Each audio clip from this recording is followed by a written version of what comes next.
Hello students, how are you all? I hope you all are fine. We will discuss some important questions of chapter 4 metals and non-metals. हमने ये chapter finish किया है. इसके अंदर हमने बहुत सारे टॉपिक्स को कवर किया है, लाइक अलॉय क्या होते हैं, element, compound, mixture, metals, non metals, physical properties of metals and non metals, chemical properties of non metals and metals. And now we will discuss question over there. Okay, so our first question is give reasons for the following. आपको यहाँ पे जो जो आपके statement दे रखे हैं उनके लिए रीजन देने हैं. Okay, first is aluminium foil are use to wrap food items. आप फूड आइटम्स को रैप करने के लिए या घर में जो फॉयल पेपर यूज़ करते हो जो एल्यूमिनियम का बना होता है, हम क्यों यूज़ करते हैं? So the reason is aluminium is malleable, soft and does not react with the food item, so it is use to wrap food items. यानी कि जो आपका एल्यूमिनियम होता है वो बहुत सॉफ्ट होता है, ये आपके फूड आइटम के साथ रिएक्शन नहीं कर सकता है, आसानी से आप किसी भी से फॉर्म में ला सकते हो. इसीलिए हम फूड आइटम्स को रैप करने के लिए एल्यूमिनियम फॉयल यूज करते हैं. Okay, next one is immersion rod for heating liquid are made up of metallic substance. यानी कि आप जो घरों में पानी की रॉड यूज करते हो, जो इमर्जन रॉड है आपकी, ये मेटेलिक सब्सटेंस की क्यों बनी होती है? So metals are good conductors of heat and electricity. क्योंकि आपके जो मेटल्स होते हैं ये आपके हीट और इलेक्ट्रिसिटी के बहुत अच्छे कंडक्टर्स होते हैं. So immersion rod are made up of metallic substance. इसीलिए हम इमर्जन रॉड्स को मेटेलिक सब्सटेंस का बनाते हैं. Okay, next one is copper cannot displace zinc from its salt solution. जो कॉपर होता है वो सॉल्ट सोल्यूशन से जिंक को डिस्प्लेस नहीं कर सकता. क्यों? Copper is less reactive than zinc. क्योंकि आपका जो कॉपर है वो रिएक्टिव सीरीज में जिंक से कम रिएक्टिव है. So it can not displace zinc from its salt solution. इसीलिए ये जिंक जो सॉल्ट सोल्यूशन है उससे जिंक को डिस्प्लेस नहीं कर सकता. Next one is sodium and potassium are stored in kerosene. Kerosene oil में हम सोडियम और पोटेशियम को क्यों रखते हैं? Because sodium and potassium are very reactive. ये बहुत ज़्यादा रिएक्टिव होते हैं. They react with air, water, so they are stored in kerosene. अगर आप इन्हें खुले में रखोगे तो ये आपके एयर के साथ भी रिएक्शन करते हैं और वाटर के साथ भी रिएक्शन करते हैं, इसलिए आप इनको कैरोसिन ऑयल में रखते हैं. Okay, next is can you store lemon pickle in aluminium utensil? Explain. क्या आप नींबू के अचार को किसी एल्यूमिनियम के बर्तन में रख सकते हैं? एक्सप्लेन करिए क्यों. अगर रख सकते हैं तो क्यों और नहीं रख सकते हैं तो क्यों? So the answer is no, we can not store the lemon pickle in aluminium utensil because aluminium is a metal and lemon is acidic. नहीं, हम लेमन पिकल को एल्यूमिनियम यूटेंसिल में नहीं रख सकते बिकॉज आपकी जो एल्यूमिनियम है वो मेटल है और जो आपका लेमन होता है, नींबू होता है, ये अम्लीय होता है, एसिडिक होता है. And the acids react with metals to give hydrogen which would spoil the food and makes its unfit to use. तो क्या होगा कि जो आपका एसिड होगा वो आपका मेटल के साथ रिएक्शन करके हाइड्रोजन गैस देगा, जिससे कि आपका जो फूड आपने रखा हुआ है उस बर्तन के अंदर वो खराब हो जाएगा. इसीलिए हम लेमन पिकल को एल्यूमिनियम यूटेंसिल में नहीं रख सकते. Match the substances given in column A and their uses given in column B. Column A में आपको सब्सटेंसेस दे रखे हैं, इनका यूज कॉलम बी में है, आपको मैच करना है.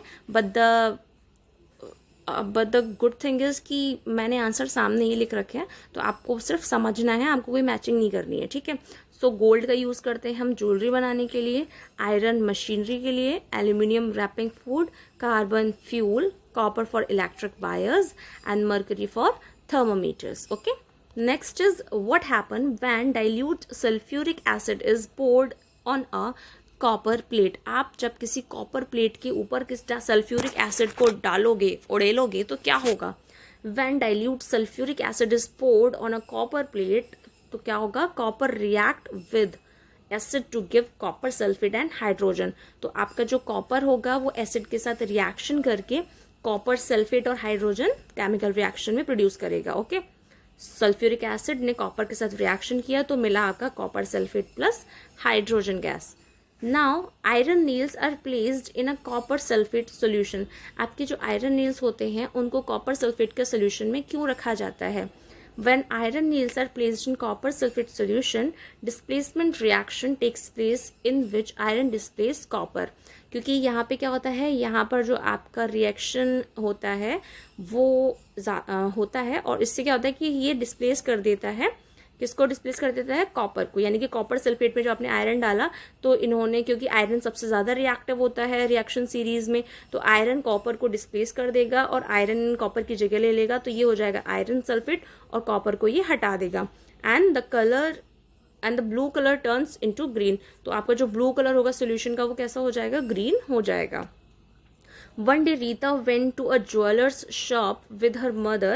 Her mother gave her old gold jewelry to the goldsmith to polish. एक दिन रीता अपनी मम्मा के साथ ज्वेलरी शॉप पे गई। वहाँ उसकी मम्मा ने जो गोल्ड स्मिथ है, सुनार है, उसको अपनी पुरानी ज्वेलरी पॉलिश करने के लिए दी। Next day when they brought the jewellery back they found that there was a slight loss in its weight. तो जब वो लोग दूसरे दिन ज्वेलरी को वापस घर लेके आए तो उन्होंने नोटिस किया कि उनकी ज्वेलरी का जो वेट है वो पहले से कम है। Can you suggest reason for the loss in weight? तो आप बता सकते हो कि वो जो वेट में कमी है वो क्यों है आखिर। सो आइए देखते हैं। Gold is a metal which is washed in acidic solution. Because आपका गोल्ड जो है वो एक मेटल है, और जब आप इसकी पॉलिश कराते हो तो उसे किसी एसिडिक सोल्यूशन के अंदर धोया जाता है, वॉश किया जाता है। Some gold dissolve in acid to form oxide. तो क्या होता है कि उसके अंदर वो रिएक्शन करता है और कुछ गोल्ड आपका उस एसिड में डिजॉल्व हो जाता है और ऑक्साइड्स बनाता है। This causes the loss of gold in the form of gold oxide. तो जो गोल्ड का लॉस हुआ है आपका वो किस फॉर्म में हुआ है, गोल्ड ऑक्साइड के फॉर्म में हुआ है। In this process certain amount of gold is lost to the acidic solution. इस प्रोसेस में क्या होता है कि आपका कुछ अमाउंट गोल्ड का एसिडिक सॉल्यूशन में चला जाता है, जिसकी वजह से आपको वेट के अंदर लॉस पता चलता है ना। Homework time. What do you mean by displacement reaction? Displacement reaction से आप क्या समझते हैं? हमने काफ़ी सारे क्वेश्चन ऐसे देखे जिनके अंदर डिस्प्लेसमेंट हो रहा था, तो आपको क्या समझ में आता है उससे? Give one example of displacement reaction. हमने बहुत सारे भी 2-3 रिएक्शंस देखी थी भी प्रीवियस क्वेश्चंस में, तो आप कोई वन एग्जाम्पल दे सकते हो। Have you ever seen a blacksmith beating an iron piece? Do you find a change in the shape of these pieces on beating? Would you expect a similar change in wood log on beating? यानी कि आपने black Smiths को देखा होगा, iron लोहारों को देखा होगा लोहे को पीटते हुए, और आप क्या देखते हो कि वो लोहे का तो क्या अगर जब आप उन्हें पीटते हुए देखते हो तो क्या देखते हो आप कि क्या उस जो आयरन पीस है उसको पीटने पे उसके शेप में चेंज हो रहा है, और क्या आप सेम चीज़ वुड लॉग लकड़ी के किसी गट्ठे के साथ भी इमेजिन कर सकते हो? अब आपको ये सारे आंसर देने हैं। कर सकते हो तो क्यों कर सकते हो, नहीं कर सकते तो क्यों नहीं कर सकते। You have to give the reason of your answers. Okay, and next one is what is malleability? Malleability क्या होती है? Name two most malleable metals. आपको टू जो सबसे ज़्यादा मैलेबल मेटल्स हैं उनको बताना है। Explain that metals are good conductors of electricity with the help of an activity. आपको बताना है कि जो मेटल्स हैं आपके वो गुड कंडक्टर्स हैं इलेक्ट्रिसिटी के, आप इसे किसी भी एक्टिविटी के थ्रू बता सकते हो। Okay, thank you class.